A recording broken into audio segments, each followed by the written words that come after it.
Hello friends, आज के session में हम डिस्कस करेंगे साइंटिफिक मेथड्स के बारे में। आज हम देखेंगे हमारा साइंटिफिक मेथड क्या होता है। हम रिसर्च में देखेंगे साइंटिफिक रिसर्च क्या होता है। हम स्टार्ट करते हैं। सबसे पहले डेफिनेशन।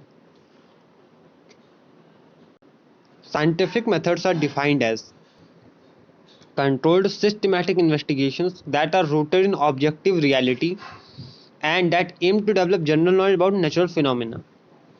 हमारा साइंटिफिक मेथड का मतलब होता है एक सिस्टमैटिक इन्वेस्टिगेशन जो एक कंट्रोल्ड इन्वायरमेंट में की जाती है, जिसमें हम किसी नेचुरल फिनोमेना को ऑब्जर्व करते हैं, उसके बारे में नॉलेज गेन करते हैं। ठीक है। कैरेक्टरिस्टिक हमारी एक साइंटिफिक मेथड की क्या क्या कैरेक्टरिस्टिक, जैसे हमने देखा साइंटिफिक मेथड का मतलब होता है हमारा एक कंट्रोल्ड सिस्टमैटिक इन्वेस्टिगेशन करना उस नेचुरल फिनोमेना के बारे में जिसके बारे में हम नॉलेज गेन करना चाहते हैं। ठीक है। कैरेक्टरिस्टिक्स में सबसे पहला हमारा आएगा they are orderly and systematic process. Scientific method जो हमारा होता है ये एक हमारा ऑर्डरली सिस्टमैटिक प्रोसेस, मतलब इसमें जो भी काम में करना है ऑर्डर वाइज करना है, एक एक करके हम सारे स्टेप्स को फॉलो करेंगे। ये नहीं कि हम किसी एक स्टेप को स्किप करके नेक्स्ट स्टेप कर ले, ऐसा हम नहीं कर सकते। नेक्स्ट हमारा आएगा scientist attempt to control external factor that are not under direct investigation. Scientific methods में रिसर्चर होता है वो क्या करता है, वो ट्राई करता है कि जो एक्सटर्नल फैक्टर्स हैं जो उसके साइंटिफिक मेथड को अफेक्ट कर सकते हैं उसको वो कंट्रोल कर सके जितना ज़्यादा हो सके, जिस लेवल तक। तीसरा हमारा आएगा their findings are based on the empirical evidences. ठीक है।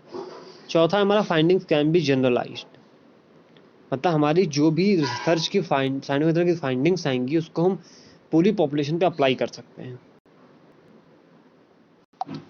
अगली कैरेक्टरिस्टिक हमारी they are based on assumptions और हाइपोथेसिस, मतलब हमारी जो साइंटिफिक मेथड्स होते हैं ये हमारा मेनली डिपेंड करते हैं एजम्पशंस और हाइपोथेसिस, मतलब जो एजम्पशंस हम करते हैं, जो चीज़ हम एज्यूम करते हैं उनके बेसिस पे। ठीक है। और हाइपोथेसिस पे। ठीक है। पांचवा हमारा आएगा they are basically conducted to develop और test theories. Scientific methods mainly हम तब कंडक्ट करते हैं जब हमें किसी थ्योरी को टेस्ट करना हो या डेवलप करना हो। ठीक है। ये मेरे दो काम इसका हम देखते हैं। पर्पजेस, हमारे क्या क्या पर्पजेस हमारे साइंटिफिक मेथड को कंडक्ट करने के। पहला डिस्क्रिप्शन, दूसरा एक्सप्लोरेशन, थर्ड है हमारा explanation, fourth prediction, fifth control, sixth prescription, seventh हमारा आइडेंटिफिकेशन। ठीक है। उसका स्टेप्स हम देखेंगे हमारे साइंटिफिक मेथड के कौन कौन से स्टेप्स होते हैं और हमें साइंटिफिक मेथड में कौन कौन से स्टेप्स को फॉलो करते हैं। सबसे पहला आएगा selecting the topic and identifying the problems. सबसे पहले हम टॉपिक सेलेक्ट करेंगे कि हमें कौन से टॉपिक पर रिसर्च करना चाहते हैं। उसके बाद हम नैरो डाउन करके डिसाइड करेंगे कि हम कौन सी उस टॉपिक से रिलेटेड कौन सी प्रॉब्लम का हम सोल्यूशन ढूंढना चाहते हैं उस रिसर्च के थ्रू। ठीक। सेकंड हमारा आएगा defining the objectives of study. अब हम डिफाइन करेंगे ऑब्जेक्टिव्स ऑफ स्टडी, मतलब हम रिसर्च क्यों करना चाहते हैं, हम उस रिसर्च को करने के बाद कौन कौन सी चीज़ों को फाइंड आउट करना चाहते हैं, कौन कौन सी चीज़ों को एकदम कंक्लूड करना चाहते हैं। ठीक। अगला आएगा हमारा reviewing the literature from theory and other related studies. अब हम क्या करेंगे, यहाँ पे हम रिव्यू ऑफ लिटरेचर करेंगे। हम उस टॉपिक से रिलेटेड जो भी प्रीवियस स्टडीज हुई हैं उन सभी को अंडरस्टैंड करेंगे, स्टडी करेंगे पूरी तरीके से, कि देखेंगे कि हमारी उस फील्ड से रिलेटेड कोई कौन कौन सी टॉपिक से रिलेटेड स्टडीज हो चुकी हैं, कौन सी नहीं हुई हैं, जो हुई हैं उनका क्या क्या रिजल्ट आया था, ये सारी चीज़ें। ठीक। अगला आएगा defining concept and variable to be studied. यहाँ पे अब हम कॉन्सेप्ट डिफाइन करेंगे और वेरिएबल्स जो हम अपनी स्टडी में कंक्लूड करेंगे, मतलब कौन कौन से वेरिएबल्स आएंगे, कौन कौन से कॉन्सेप्ट रहेंगे, वो सारी चीज़ हम डिफाइन करेंगे। ठीक। स्टेटिंग हाइपोथेसिस, यहाँ पे अब हम फिफ्थ स्टेप में हम हाइपोथेसिस स्टेट कर देंगे अपनी कि हमारा क्या मानना है। अगला आएगा हमारा आइडेंटिफाइंग अजम्पशंस एंड इम्प्लीकेशंस। उसके बाद हम जो एज्यूम्पशंस हैं उनको आइडेंटिफाई करेंगे। सेवेंथ आएगा determining the ethical implications of study. Seventh step में हम क्या करेंगे, जो एथिकल इम्प्लीकेशंस हैं या एथिकल फैक्टर्स हैं उनको हम डिफाइन करेंगे। उसके बाद describe research design and methods of data collection. Eighth step में हम रिसर्च डिज़ाइन बताएंगे कि हमारा कौन सा रिसर्च डिज़ाइन हम इसमें यूज़ करेंगे और कौन सा मेथड यूज करेंगे डाटा कलेक्शन के लिए। ठीक, नेक्स्ट हमारा है defining study population and sample. 9th step में हम यहाँ पे डिफाइन करेंगे कि कौन कौन से लोग हमारे सैंपल बनेंगे, उनमें क्या क्या कैरेक्टरिस्टिक्स होनी चाहिए।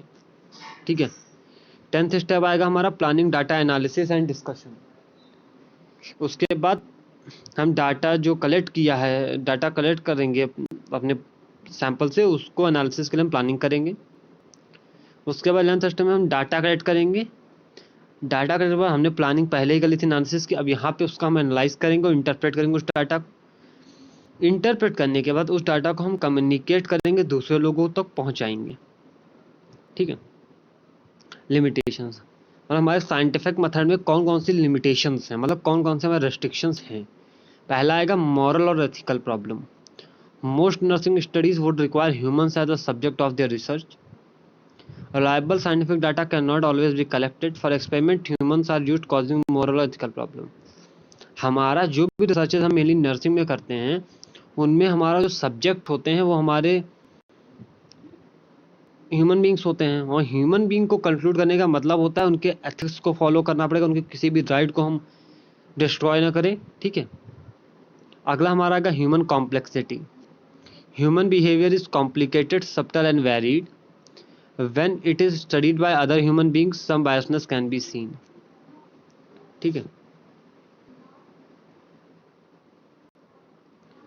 हमारा ह्यूमन कॉम्प्लेक्सिटी, हमारा जो ह्यूमन बिहेवियर होता है वो बहुत कॉम्प्लिकेटेड होता है, वो बहुत वेरिड होता है। इस वजह से कभी भी ऐसा होता है कि हम जब रिसर्च कंडक्ट कर रहे हैं, कोई बिहेवियर उसमें दिखा, फिर बाद में हमने जब फिर से उसी पे कंडक्ट किया, वो बिहेवियर नहीं दिखा।